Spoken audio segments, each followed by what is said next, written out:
कौन सा समाचार रहा सुर्खियों में, किस घटना को नहीं मिल पाया मीडिया में स्थान, कौन सी खबर सही जगह से चूकी, क्यों चली गई फ्रंट पेज की न्यूज भीतर के पन्नों पर, कौन से लेख का क्या है सार, क्या रहा हर दिन का खास, आप देखेंगे सलिल संदेश के साथ। अब प्रस्तुत है सोशल मीडिया के हर प्लेटफॉर्म पर मोदी का समाचार रोक। नमस्कार, सलिल संदेश के समाचार प्रभाग में आपका स्वागत है। मैं मोहनलाल मोदी एक बार फिर समाचारों की समीक्षा को लेकर आपके सामने उपस्थित हूँ। शुरुआत आज दैनिक जागरण से करेंगे। Front page lead story, branded दवाओं पर 100% टैरिफ। अब ट्रंप ने मेडिसिन फर्नीचर पर फोड़ा टैरिफ बम, 1 अक्टूबर से होगा लागू। इतने बड़े देश का राष्ट्रपति मानो मानसिक संतुलन खो बैठा है। रोजाना एक न एक हरकत इस टाइप की होती है। यदि आपराधिक गतिविधियों में भी देखा जाए तो इस तरह की मानसिकता एक टपोरी टाइप का जो गली छाप मवाली या गुंडा होता है, उसमें ये चीजें देखने को मिलती हैं, जो नित्यदिन किसी व्यक्ति को परेशान करने के लिए नए नए हथकंडे अपनाता है और फिर एक दिन ये स्थिति होती है कि वो जो भले संभ्रांत लोग हैं, जो बात बात पर लड़ना झगड़ना नहीं चाहते, वो उनके टारगेट पे आ जाता है और फिर जो दुर्गति उसकी होती है वो देखने लायक होती है। यही स्थिति ट्रंप की दिखाई देती है और ये खबर लीड में आने का कारण भी यही है कि इतने बड़े देश का राष्ट्रपति और इस तरह की हरकतें जब रोज करता है तो ऐसा लगता है जैसे वो भारत को डराने का प्रयास कर रहा है। रूस से तेल खरीद बंद करो तभी डील करेंगे, एक ये कंडीशन आ गई है। तो भाई भारत एक स्वतंत्र और मतलब स्वशासी देश है। अब वो किससे बात करेगा, किससे व्यापार करेगा, उसको उसके अपने हित हैं। इसमें अगर अमेरिका ये कहता है कि हम जो कहें वो करो, तो फिर ये गैर व्यावहारिक है। दैनिक जागरण का सेकंड फ्रंट है, सेंट्रल न्यूज है, बरेली और बहू में आई लव मोहम्मद को लेके बवाल। एक मौलाना तौकी रजा है, 2010 में इन पर बरेली में दंगे कराने का आरोप लग चुका है और अभी हाल ही फिर पिछले दिन बरेली में दंगा हुआ तो फिर मौलाना तौकी रजा टारगेट पर रहे, क्योंकि इस बार फिर आरोप यही है कि इन्होंने एक बार फिर दंगाइयों को भड़काया और बरेली में माहौल बिगाड़ने का प्रयास किया। मुस्लिम भाइयों से एक अपील है, ये दंगे जुम्मे की नमाज के बाद ही क्यों होते हैं? कल यदि कोई जुम्मे की नमाज पर अगर सवाल उठाए तो जाहिर तौर पर ये नाजायज भी होगा और मुस्लिम समाज को उसमें अच्छा भी नहीं लगेगा। कुछ जो रहनुमा है मुस्लिम समाज के, जो अपने आप को इस कौम का खिदमतगार कहते हैं, वो हरकतें इस टाइप की कर रहे हैं कि एक दिन जुम्मे की नमाज इतनी बदनाम हो जाने वाली है कि लोग इस नमाज से डरा करेंगे और एहतियात बरता करेंगे। आज जुम्मे की नमाज है, सावधान रहना, आज जुम्मे की नमाज है। अधिकांश मुस्लिम बाहुल क्षेत्रों में जुम्मे की नमाज को लेकर एक अलर्टनेस ही देखी जाती है, जो ये बताती है कि इसके बाद जो होता है वो ठीक नहीं होता। तो किसी दिन जो खासकर मजहब से या धर्म से जुड़ा हो, उसको लेके नेगेटिव कोई मनोदशा तैयार हो, उसके लिए संबंधित लोगों को सोचना चाहिए और ऐसी चीजें अब ना हो, इस बारे में बहुत गंभीरता से विचार करने की आवश्यकता है। इसके बाद अब दैनिक जागरण के बाद अब हम आते हैं पत्रिका पे। विज्ञापनों को लेके बहुत अच्छा साज सज्जा है आज, पहला दूसरा पेज, इसलिए तीसरा पेज इनका फ्रंट पेज कहा जाएगा। यहाँ भी लीड पर डोनाल्ड ट्रंप ही है, साथ में आ गए हैं शहबाज शरीफ, पाकिस्तान के चीफ हैं, जो पाक से प्रेम बढ़ा रहे पलटू ट्रंप। यहाँ पलटू नाम दिया गया ट्रंप को। बेइज्जती के बाद भी शहबाज ने बताया शांति पुरुष। अब देखिए, यहाँ पाकिस्तान की वजह से लीक में ट्रंप साहब की खबर है। आखिर ट्रंप की स्थिति ये हो गई है कि भारत किसी प्रकार दबाव में आना चाहिए, तो इसलिए कभी वो बांग्लादेश को फुसलाता है, कभी वो नेपाल की स्थितियों का दुरुपयोग करने का प्रयास करता है, तो कभी वो पाकिस्तान के जो चीफ हैं, चाहे वो सेना के हो चाहे लोकतांत्रिक हो, उनको बहला फुसलाकर ये शो करने की कोशिश करता है कि देखो हमने आपके शत्रु को गोद में बैठा लिया है, अब आप बातचीत करने टेबल पे आ जाएगी। ये बचकाना हरकतें ट्रम्प की वाकई में अंतर्राष्ट्रीय स्तर पर अमेरिका की छवि को खराब करने वाली है। वरना राष्ट्रपति इनके पहले भी काफी रहे हैं, लेकिन इस तरह का जो वातावरण अस्थिरता का, राजनीतिक अस्थिरता का वातावरण जो ट्रम्प ने पैदा किया है, इसके पहले कम से कम ये 2-3 दशकों में किसी और राष्ट्रपति ने शायद ही किया हो। तो ठीक है, पाकिस्तान के बहाने भारत को डराने की असफल कोशिश, और यहाँ सारा शरीर के कुछ चित्र भी इसमें लाइव लिए हैं फोटोग्राफर्स ने। जाहिर है ये अमेरिका से ही जारी हुए हैं। कम से कम 1 घंटा इंतजार कराया शहबाज शरीफ को और मुनीर को, और ये इतने ज़्यादा कहना चाहिए अपने आत्म स्वाभिमान को लेके इतने ज़्यादा कंप्रोमाइज़ करने वाले लोग हैं कि 1 घंटे इंतजार करते रहे। उसके बाद जब ट्रम्प आए और जरा कह दिया कि आप बहुत भले आदमी हैं, तो खुश हो गए, और ऐसा लगता है कि जैसे ये भारत का बहुत कुछ बिगाड़ लेंगे अब ट्रम्प के साथ मिलकर। तो ये इनकी बहुत ज़्यादा कहना चाहिए सपने हैं मुंगेरी लाल के। पत्रकार सेकंड फ्रंट है, यहाँ हाई कोर्ट की ओर से होम गार्ड्स के लिए अच्छी खबर है, इसलिए पत्रकार ने इसे लीड बनाया है। तो ये वाकई में उस वर्ग के लिए एक सम्मानजनक स्थिति है जो कई सालों से शोषण का शिकार हो रहा था। दरअसल ये होमगार्ड को लेकर मामला है।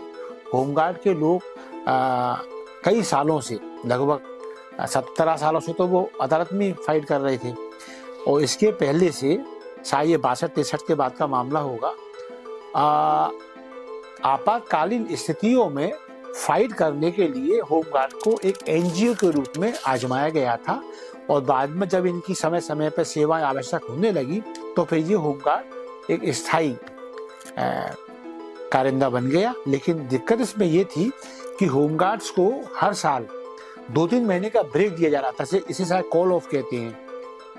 तो इनकी जो वेतन है उसमें एक तो इनकी वेतन ही बहुत ज़्यादा कम है, और फिर उसमें 2-3 महीने का ब्रेक मिल जाना, कॉल ऑफ हो जाना, तो ये इनका जो परिवार का जो भरण पोषण है वो काफ़ी कष्टदायक हो गया था। यही कारण है कि लगभग 490 याचिकाएं इनकी ओर से लगाई गई, और 17 साल बाद अब जब निर्णय आया है तो ये आया है कि अब ये रेगुलर कर्मचारी रहेंगे, इनको पूरे 12 महीने का वेतन मिला करेगा।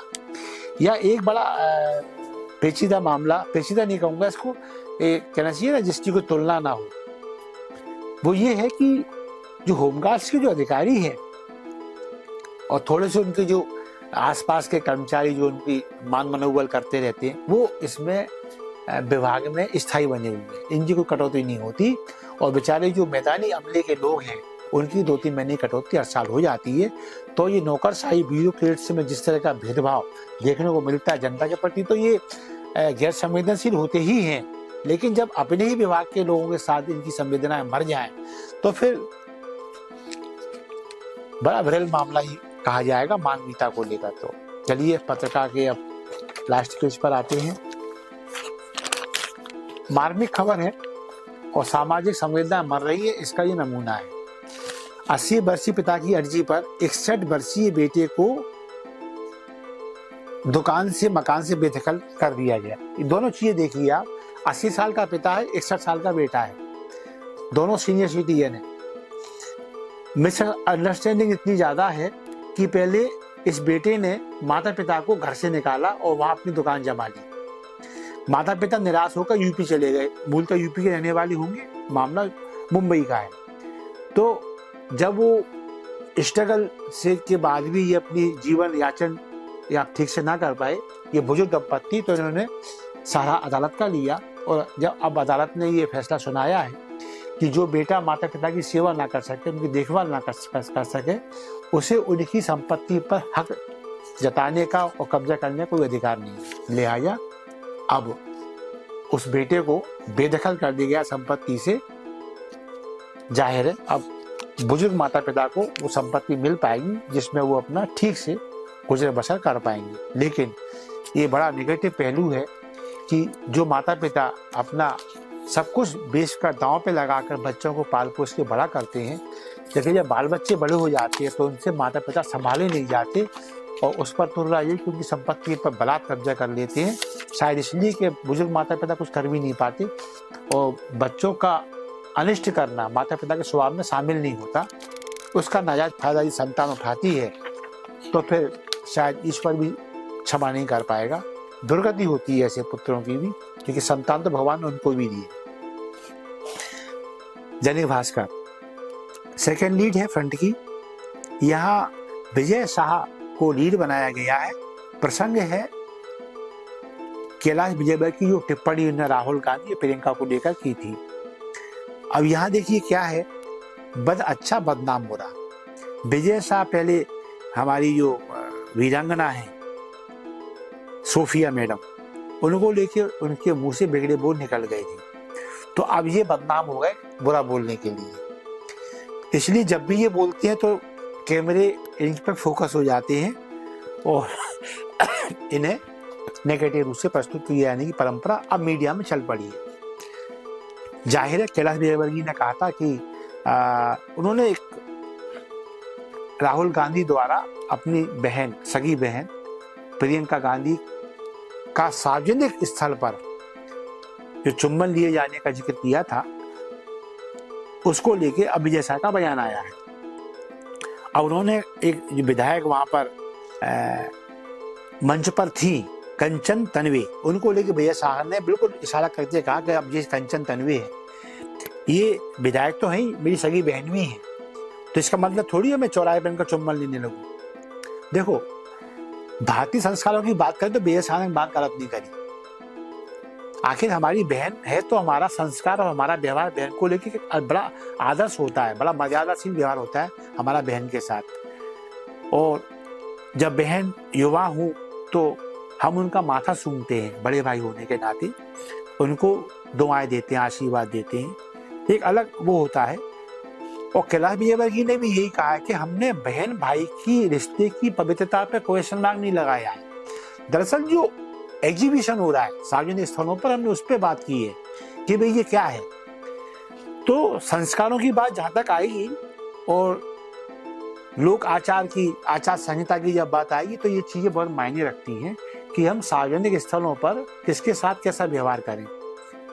भाई जब टू व्हीलर पे पति पत्नी या प्रेमी प्रेमिका जाती है तो उनका बैठने का अंदाज कुछ और होता है, लेकिन जब भाई बहन जा रहे हैं तो उनका बैठने का अंदाज अलग होता है। तीसरा व्यक्ति देखने वाला बड़ा आसानी से अंदाज लगा सकता है कि ये प्रेमी प्रेमिका जा रहे हैं उनके बैठने के अंदाज से, और ये भाई बहन जा रहे हैं। तो ये हमारे यहाँ भारतीय संस्कार है कि किस तरह से क्या होना चाहिए।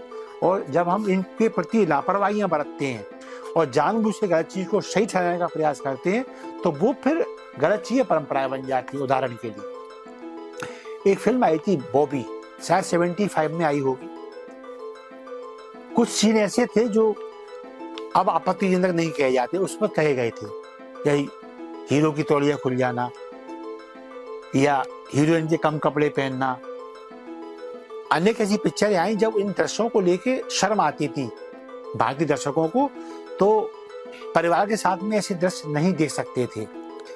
लेकिन लगातार ऐसी फिल्में आती रही, लगातार लोग इन्हें देखते रहे और एक स्थिति ऐसी आ गई कि अब उन दृश्यों को सामान्य माना जाता है। अब परिवार के लोग बिकनी में भी इनको देख लेते हैं पर्दे पे, क्यों? सामान्य हो गया है। और कानून भी अब कुछ ऐसे बन गए हैं कि वहाँ कई चीजें जो हमारे यहाँ पहले